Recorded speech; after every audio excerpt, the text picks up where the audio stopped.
Hey everyone, welcome back to JP's Budget Collecting and our weekly look back at the hot comics from 6 months ago. This week we're looking back at the hot comics from July 30th, 2021. I'm recording this on January 27th, 2022. As always, I give those dates so that you know when this information is most relevant. And really, we're looking back at the 6 months so we can understand what happened with these books, why they got hot then, what kept them hot or made them potentially drop back since. As always, we're looking at the Comic Tom Key Collector Hottest Trending Comics of the Week and the CBSI Hot Top 10. So those are two lists of 10 that come out every week. We're looking at them for that week back in July and see what we can learn. So without further ado, I believe we got 18 books this week. So let's get into this list and see if we can learn anything.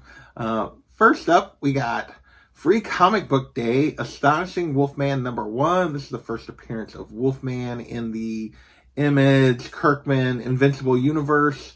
This hit the list because Kirkman said that Wolfman would appear in season 2 of Invincible, the animated Invincible show. And basically caused this book to jump to a $10 to $30 book. Now it's a $5 to $15 book, so it's definitely dropped back. We're no new news on when season 2's coming yet.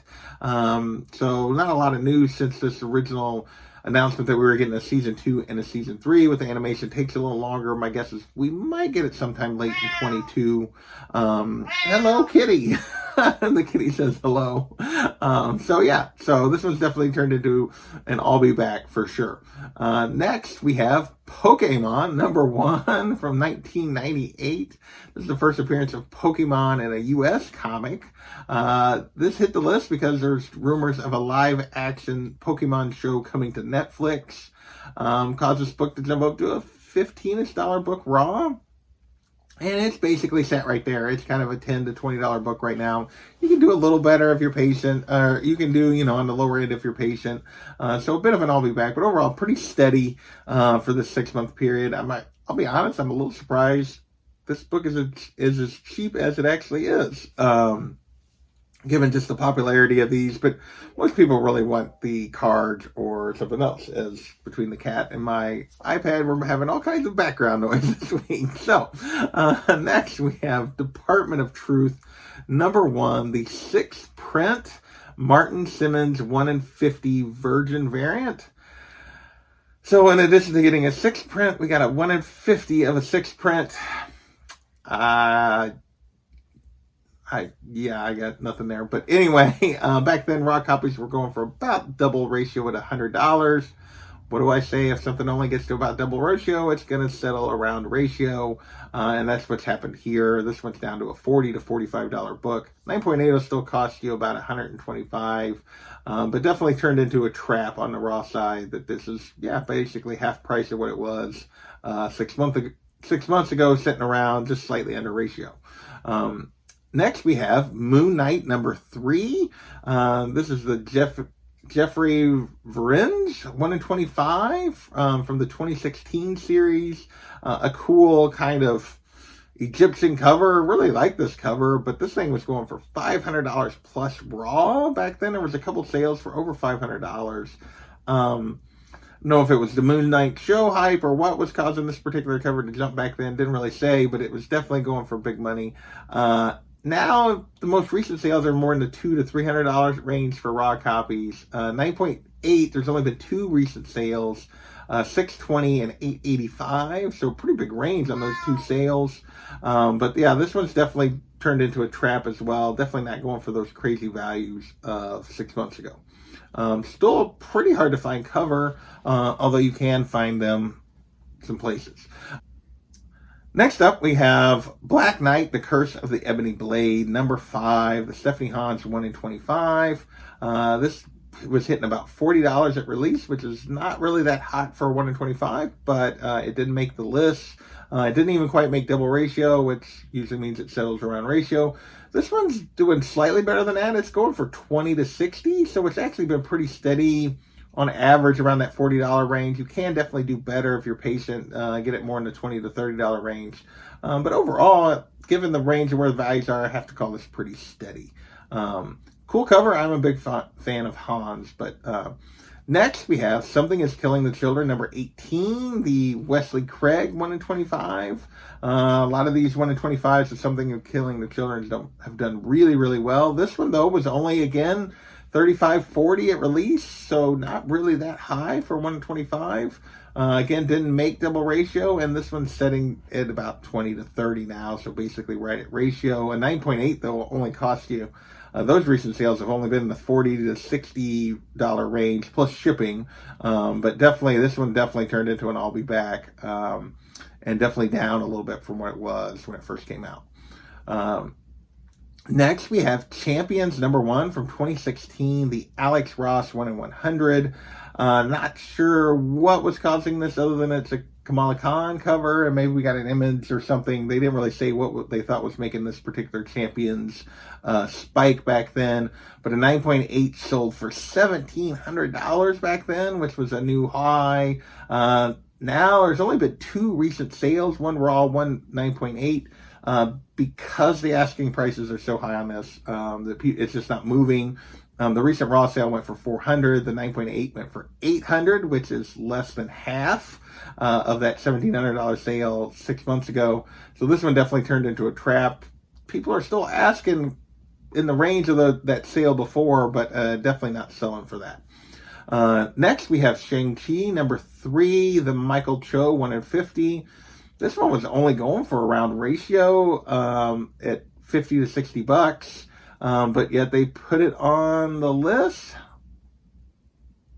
Not sure why, but anyway, now raw copy will basically. There's only been one sale. Again, 2 sales, one for $60, one for $115. For a 9.8 went for $115, a raw went for $60. So it's been pretty steady, worth it. The reason I say that, even with that few sales, is the asking prices on all the listed ones are more than double what the one sale was for, and that's why it's not moving. That's why there's only been one sale, is their asking prices are way too high for what this book is actually, people are willing to pay for it.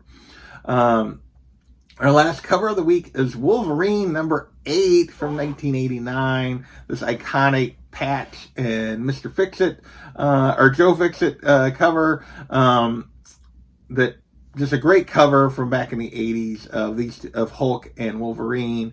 Back then, raw copies were hitting $80. A 9.8 went for $475. Now raw copies are going $50 to $150. Pretty wide range on this, but the average is actually up just a little bit, sitting more around 100ish to slightly above. 9.8, actually a little bit of an I'll be back. It's $4 to $475, so slightly down, but overall I call this steady and worth it, just because the vast majority of the sales are on that raw side, and it has pushed up just a little bit on average from what it was back then. Next, we have our one Comic Buzz book of the week, and that is Usagi Yojimbo number 20, the second print of the first appearance of Yukichi Yamamoto, who is basically a new character that had teamed up with Usagi, another samurai. This book was going for $10 to $15 back then. Now it's a $5 to $15 book. 9.8 will cost you about $80 to $90, so it's actually down a little bit. It's mostly under the $10 range, occasionally in that $10 to $15 range. So another I'll be back. I don't know, not reading that. I've heard really good things about the current run on Usagi, that it has been really good, but don't know much about this character or what's going on there for sure, but that's just what the book has done. It has backed up a little bit. Next, we're going to move into DC TV before moving on to MCU stuff. We got 2 books. These were our 2 books that made both lists. First up, we have Earth 2, number 19, the first appearance of Val Zod. So we've known for quite a while that Michael B. Jordan was attached to do some sort of Black Superman movie or show or something.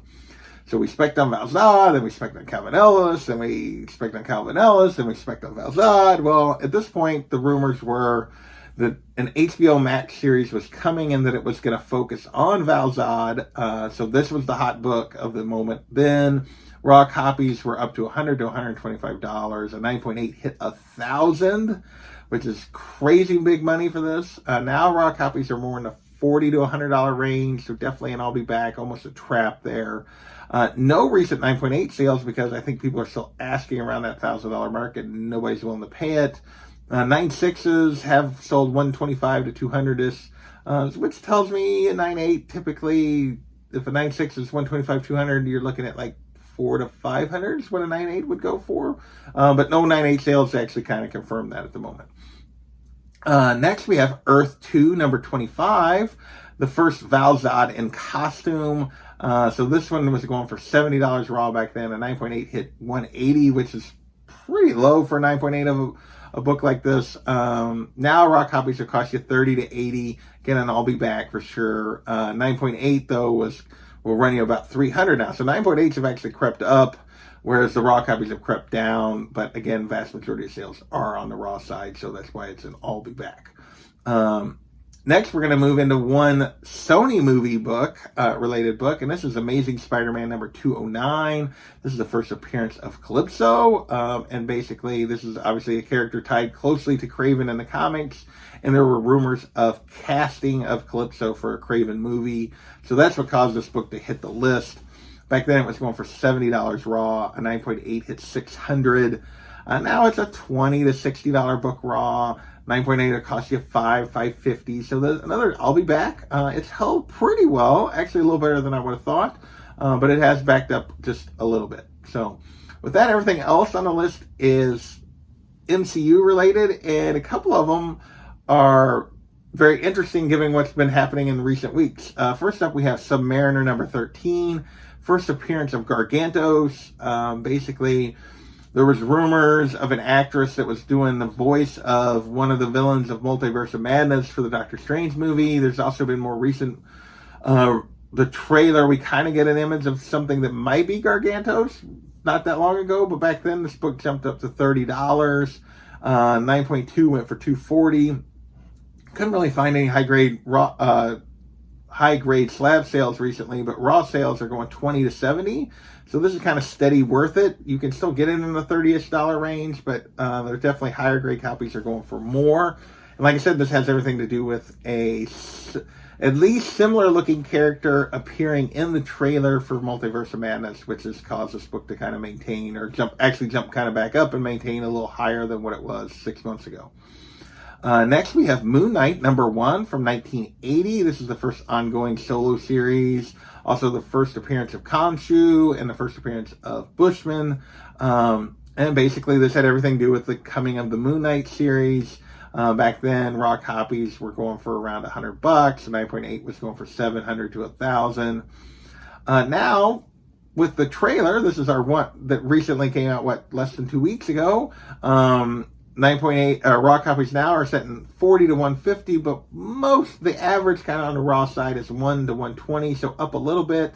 9.8s are set 900 to 1200, so again up a little bit. So this is an up and worth it for sure on Moon Knight number 1. Definitely probably a little bit related to the timing. If you go back into like late November, early December, was probably more of on the I'll be back side as opposed to the worth it side, but definitely now it is on the worth it side with the trailer. Next, we have Moon Knight number 3, the first appearance of Midnight Man, one of the potential villains rumored for the show. Raw copies back then were 75, and 9.8 would run you 325. Now raw copies are running you $30 to $80. 9.8s though, again, like an earlier book, are actually up. It's 6 to 650 on a 9.8, but that's very few sales. The vast majority of the sales on the raw side, and they're actually on the lower end of that raw side, the 30 to 60 versus the 60 to 80. So this one still kind of comes in as a down, and I'll be back just because of what's going on the raw side of this book. 2 books to go. Next up, we have Exiles number 3. First appearance of Peggy Carter as Captain America in the comics. This had everything to do with the What If show and the Captain Carter episode.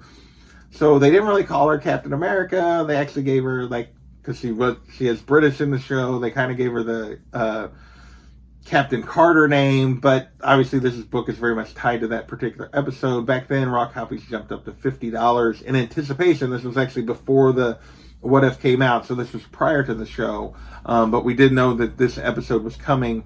Raw copies now are set in 25 to 75, with a 9.8 set in 3 to 400, so this has actually been very steady. with that price, at least for the last couple months, it's definitely been ranging around that $50 price. We'll call it an I'll be back because there's been a lot of sales below that on the $30, $40-ish range. Last book of the week is Avengers Classic number 8 from 2008. This is a reprint from 2008 of Kang the Conqueror's first appearance in Avengers 8. Back then, because Avengers 8 was going crazy and everybody was chasing everything Kang related, raw copies were going for $25 to $30. Now raw copies will cost you $20 to $30. So another I'll be back. This book has definitely been pretty steady, setting right around this value, although you can do slightly better than you could 6 months ago. But very typical for what I think of as an I'll be back, a book that stayed around that price, but that you can get actually a little cheaper. So that is this week's list. Those are 18 books, a lot of MCU, a lot of covers. I want to thank you guys for watching as always, and we will catch you next time.